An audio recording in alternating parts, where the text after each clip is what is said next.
Hey guys, as you guys know, I'm testing out a lot of lenses for the vintage glass on the Fuji GFX system. So I'm working a lot with trying to get that film look on digital files, um, get that analog, film simulation look on digital glass. So the people from Dehancer sent me some software. They have a film simulation software for Final Cut Pro and Premiere and Blackmagic, DaVinci, and they also have it for Capture One and Photoshop and Lightroom.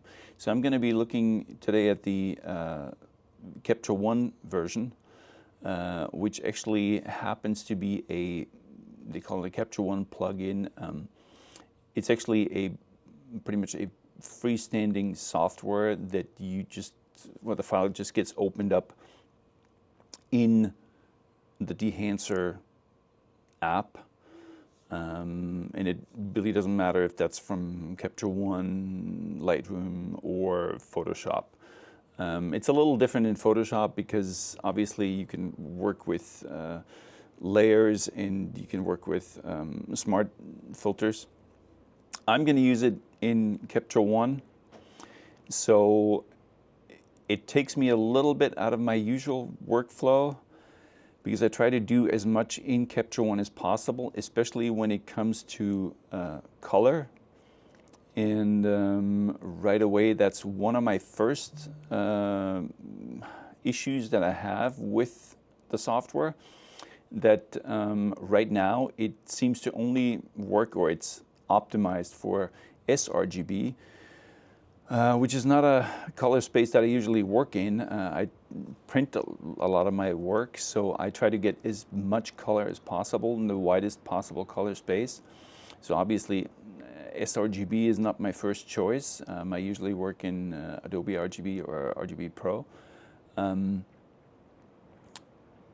They say this in the documentation that right now it's sRGB only. It might be, hopefully soon it will be expanded to other color spaces, which obviously would be a good thing. I mean, sRGB is a pretty limited color space for, usually I use sRGB for web JPEGs, not for 16-bit TIFFs, which they recommend to work in. And that's the other thing that I will show all this. I work in Capture One. I work with the raw files, and then I pretty much have to export that file as a 16-bit TIFF in sRGB into Dehancer, and then I can apply my film looks and everything, which at that point, that file and that look is baked into that file. It works the same way in Lightroom. It's a little bit different again in Photoshop, because you can use it as a layer and as a smart filter, which again, you're in Photoshop at that point, meaning the raw adjustments are already baked in. Yes, I can turn that layer off or on, but still, it's usually I try to make these adjustments within Capture One, and I use other presets and looks in Capture One that work with the raw file directly. I'll open up a couple of files on the desktop and see how it works. Okay, so I chose a couple of images here to work with. Let's go to this one first. I chose this sunset, really strong colors. Again, this is something where I'm wondering how this will work with the sRGB. And this is what I would usually do. I would usually maybe make some adjustments here, because I'm still in the raw file. Although this is pretty much adjusted, I don't think I want to bring up any detail in the foreground there. I want to keep that this way. So let's just bring this over. This is a sunset. Perfect. So in this case, I would have to go to straight to edit and then edit with Dehancer, and this would be the Lightroom plugin. That's what it's called. It's the same thing. And this is what I have to do. TIFF, sRGB, color space. Um, I'm just going to do sharpening. Actually, I can just, no output sharpening. I'm just going to do this. So edit variants, and this will open up. Okay, so this is the file in Dehancer Photo, and you can see right away that the colors are, it's not quite the same as Capture One. This is Capture One, and this is Dehancer. Now let's go and start with the film profiles. So these are the film profiles here, all films. There's quite a lot. You can obviously choose color negative, motion picture, positive, black and white, instant, exotic. The film profiles look great to me. It's very simple to the Final Cut Pro that you kind of choose your, this is how I would do it. I would kind of choose my profile. You have the push and pull, which are probably my favorite adjustments.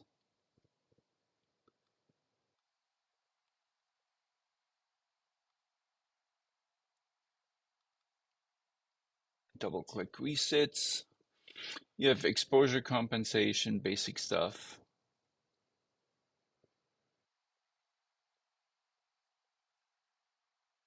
I wouldn't touch that because it's very temperamental. Again, temperature composition. All this stuff I would leave to Capture One and set this in RAW. This is where things get interesting because this is where you can boost contrast, take it out. You have a histogram on the bottom here, which is actually great. Gamma correction, color separation,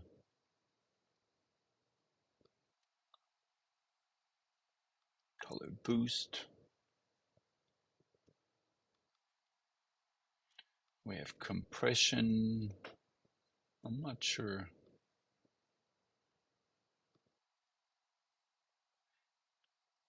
I'm not sure what these things actually mean. I guess this is white point, color density, tonal range.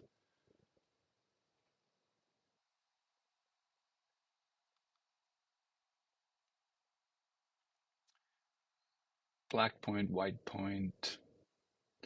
And then we get to the print tab.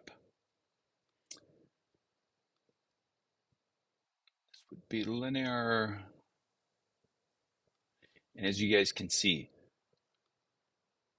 every single thing has, there's an exposure slider here.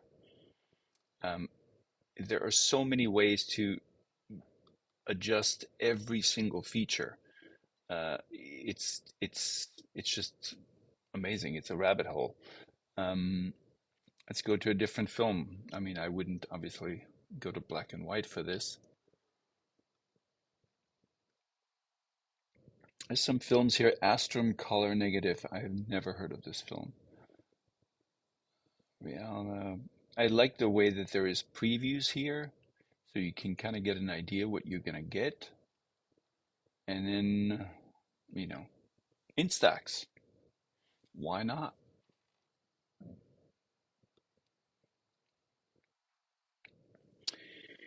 This is where you get the color head, meaning I guess this is from printing, like actually printing color.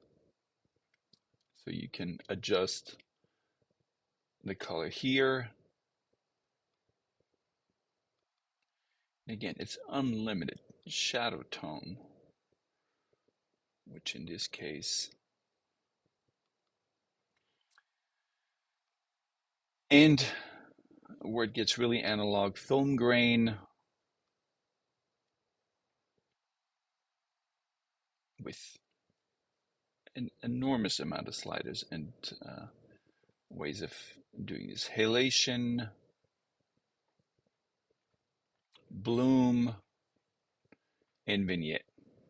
Everything with 10 sliders. So once you like your image, I guess I hit OK at this point, and there it is. You guys can see this is the halation. This is, if I put these next to each other, you can tell the original and the worked on image. Let's go to something a little more.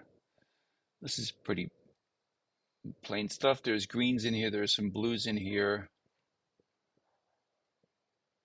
Let's open this up.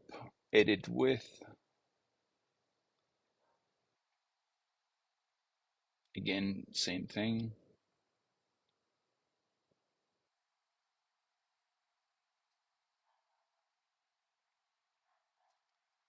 Here we are.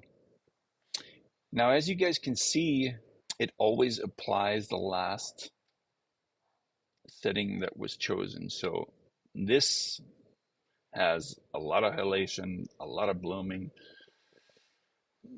Let's turn all this stuff off. This is not something where I would want this.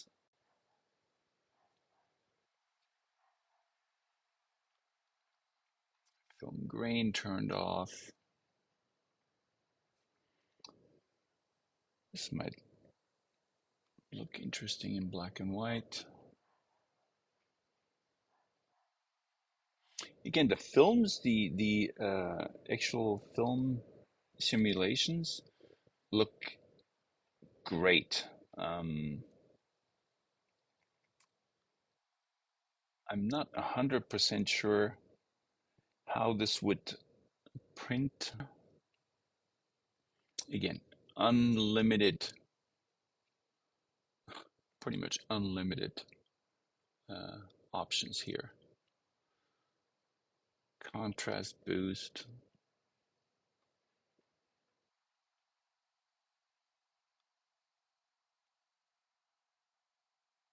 A little bit of gamma correction. I'm not going to touch black and white point here. See what this is a little, it can handle that contrast.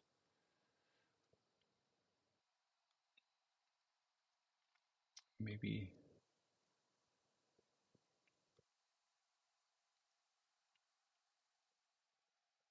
this seems to work mostly on the blues here.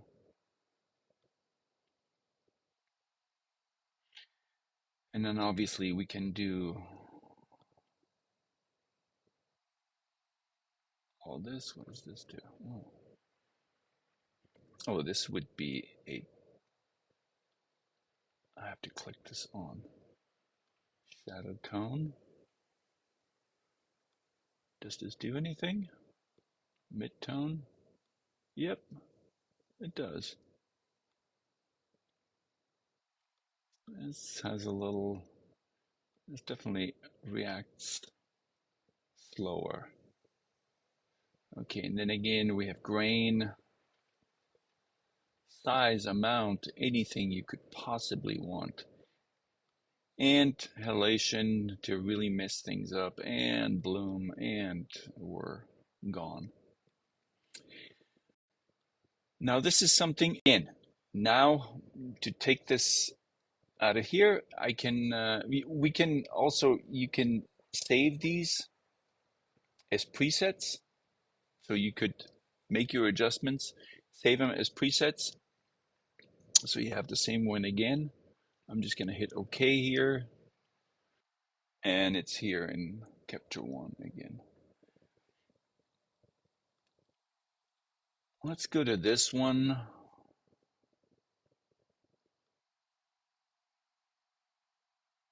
Edit with.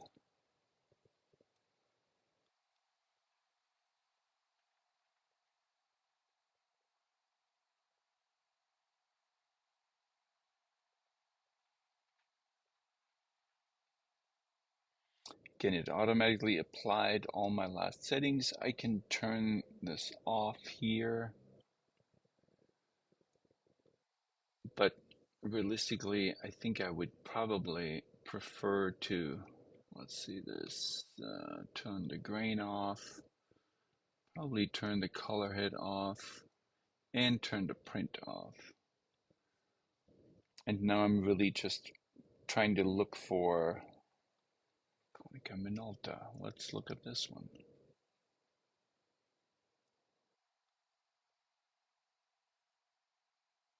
That looks pretty cool. Again, if I'm looking into these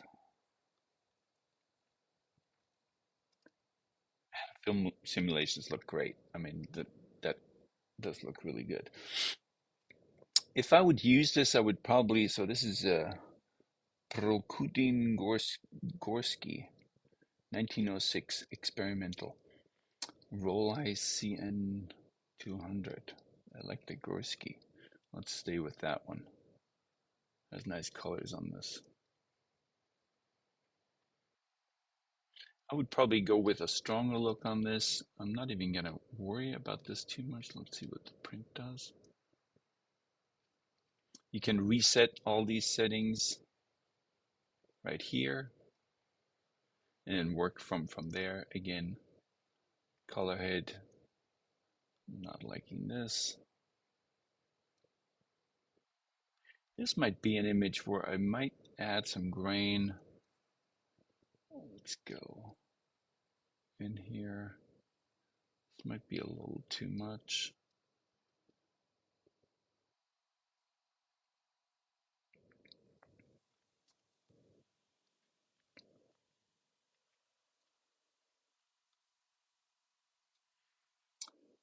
Pops you back to 1:1.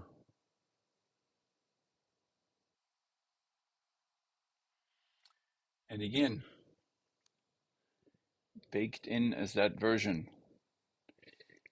I just wanted to show you guys, this is, I showed this shot from the one of the lens tests that I did. So let me look at this.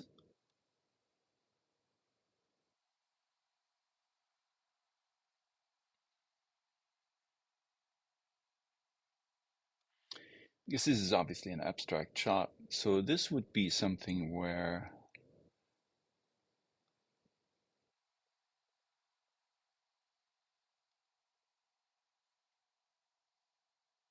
a stronger look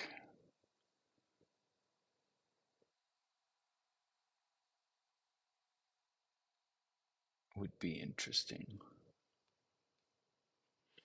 And I want to see, okay, film grain is on. I want to see what what halation would do on this. Does it do anything?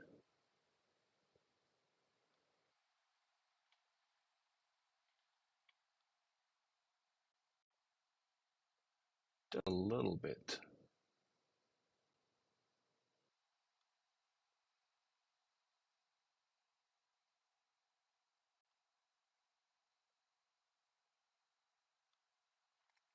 Pump this up all the way. There we go. This definitely does something. All right, let's go to bloom on this one. Now we're talking. So this would be something, I mean, obviously this is a test. I did that. I was happy to not see any bloom or halation in this shot, since it was out of focus too. Let's keep this on. I'm gonna save this. I showed this to you in the lens test because this is an extreme example. So I wanted to see, I thought it would be interesting to bring this into Dehancer. So this is halation on top of halation.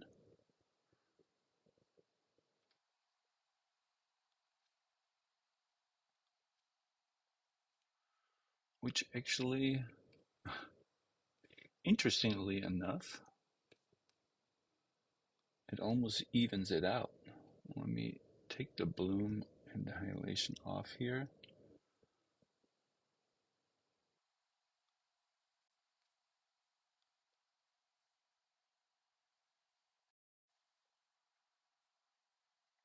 Let's go to a different film here. Go to Agfa Chrome.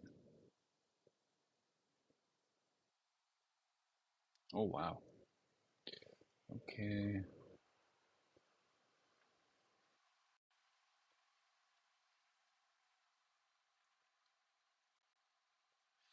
As you guys can see, this also slows things down. I have pretty much every single filter turned on, and I'm zooming in. These are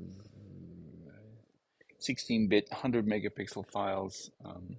These are big files. Things do slow down.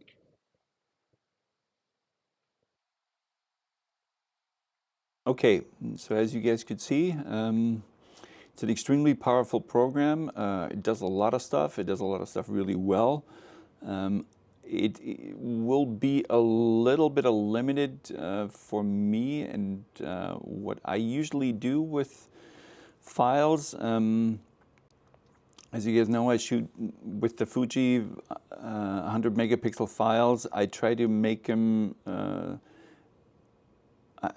I do like an analog look. I do like a filmic look. I don't necessarily want to add blooming, halation. I rarely want to add grain to my files. Sometimes I do. The grain function is probably one of the best features, in my opinion. The halation and bloom work great. I just don't really see any use for it for my work. I really like the way they make the films look and the film simulations. Again, I'm a little, I think for me it's a little limited because it's sRGB only, which for printing, I don't really, I'm not really, print with a big printer, 44-inch printer. I print big. I show my work, on walls. I just wouldn't print in sRGB. I've tried to work in Adobe RGB with Dehancer as well. It works. It's obviously not made for that color space. So I wish they would implement other color spaces, especially Adobe RGB, RGB Pro, even P3, which seems to be the color space that everything is going into. I know that they have a iOS software as well. I've played with it, and that is actually great. You just dial in the looks right there. It goes to your camera roll, blah, blah, blah. The thing to me is that I rarely really use my iPhone that much for photographing stuff, other than literally snapshots. So it's not really a cheap program. It's pretty expensive from what I can see in the App Store. If you're an iPhone photographer, I actually probably would recommend that to really look at that, because it is pretty awesome. The saving as presets and applying the film looks, and the film looks look absolutely fantastic. Again, probably makes more sense on the iPhone because it's more geared towards a sRGB or online presentation. I actually wonder now if they are doing, because they don't really say anything about color space in the iOS app. I wonder if it's P3 or if it's sRGB. I hope this helped you guys. Like I said, check it out. I think they have a free demo for everything. It's not a cheap program, but it's a very powerful program. And yeah, it definitely helps. Like I showed you guys, it has some really good features that help you with a workflow, if that is something that, you know, that fits your workflow. All right. Thanks so much.